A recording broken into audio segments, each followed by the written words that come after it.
નમસ્તે મિત્રો, Dinesh Vaghela live YouTube ચેનલમાં હું તમારું દિલથી સ્વાગત કરું છું।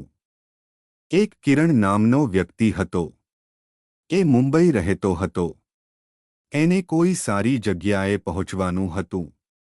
ગાડી કાલ રાતની બંધ થઈ ગઈ એટલે એને કોઈ કેફે બુક કરાવી। સવારે જો ગાડી ગેરેજમાં મૂકવા જાય તો મોડું થઈ જાય માટે તેને કેફે બુક કરાવી પડી। જે સમયે ગાડી બોલાવી હતી તે જ સમયે ગાડી આવી પણ ગઈ। જ્યારે તે ગાડીમાંથી બહાર નીકળ્યો ત્યારે તેનો ફોન ત્યાં જ ભૂલી ગયો। ગાડી તો મૂકીને જતી રહી। કિરણ ત્યાં પાછો આવ્યો તો જોયું ગાડી તો ત્યાં નહોતી। ખૂબ પરેશાન થઈ ગયો। હવે કરે શું? ગુસ્સામાં ને ગુસ્સામાં પેલા ગાડીવાળાને ઘણી ગાળો બોલી નાખી। ઉપરથી એ દિવસે હતો શનિવાર એટલે એને લાગ્યું આ દર વખતે મને શનિવાર ભારે પડી જાય છે। આટલો મોધો ફોન હજુ તો હું ગયા અઠવાડિયે જ લાવ્યું છું અને આજે તો ચોરાઈ ગયો। હવે મારો ફોન ગયો સમજો। બધા કેફ ડ્રાઈવર આવા જ હોય ચોર। હવે હું જ્યાં જવાનું છે ત્યાં કેવી રીતે ફોન કરું? હું નહીં આવી શકું। શનિવારનો દિવસ ભારે હોવાથી પાછો ઘરે જાય છે ત્યાં જોવે છે પેલો કેફે વાળો ભાઈ ત્યાં ઊભો હતો અને રાહ જોઈ રહ્યો હતો। જ્યારે પેલો ગાડીવાળો ભાઈ કિરણને સામે ચાલીને ફોન આપવા આવ્યો ત્યારે એને તો વિશ્વાસ જ ના થયો કે હજુ પણ આ જમાનામાં માણસાઈ જીવિત છે। અને પેલો ભાઈ કહેવા લાગ્યો હું અહીં અડધા કલાકથી ઊભો છું। અહીં આવ્યો તો ઘરને તાળું હતું। ફોનમાં પાસવર્ડ હતો નહીં। હું જ એમાંથી કોઈને ફોન કરી તમારી જોડે મોકાવી દેત।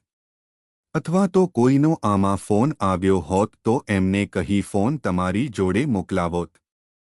પણ સર તમે પણ ફોન એમાં ના કર્યો નહીં તો આટલી બધી વાર મારે ઊભું રહેવું જ ના પડત।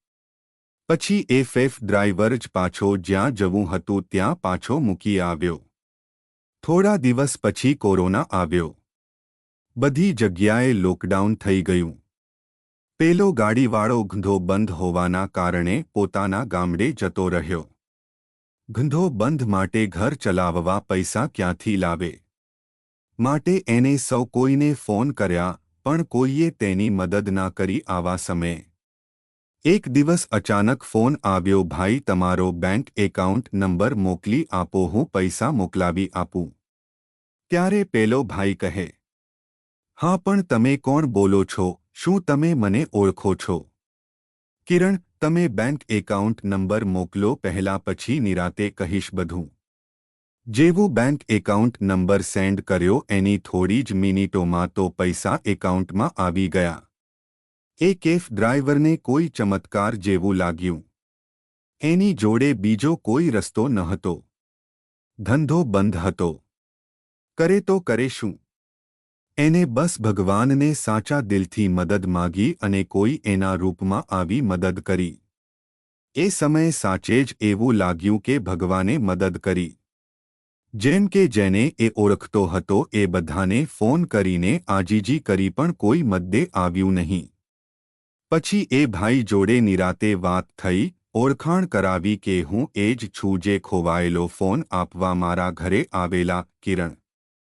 બોધ સારું કર્મ કરનારનું હંમેશા સારું જ થાય છે અને ખરાબ કર્મ કરનારનું ખરાબ। પરિસ્થિતિ જે કોઈ પણ હોય સારું કામ કરવાનું કોઈ દિવસ ના છોડવું। કેમ કે ભવિષ્યમાં તેનું ફળ હંમેશા મીઠું જ હોય છે। મિત્રો જો તમે આ વિડિયો વધુ લોકોમાં ફેલાવવા માંગતા હો તો આ વિડિયોને લાઇક કરો કેમ કે આ વિડિયો બીજા લોકો સુધી પહોંચે।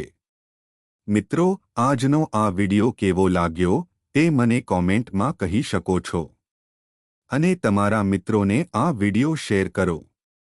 ચેનલને સબસ્ક્રાઇબ કરો। ફરીથી મળીએ નવા ટોપિક સાથે। ધન્યવાદ।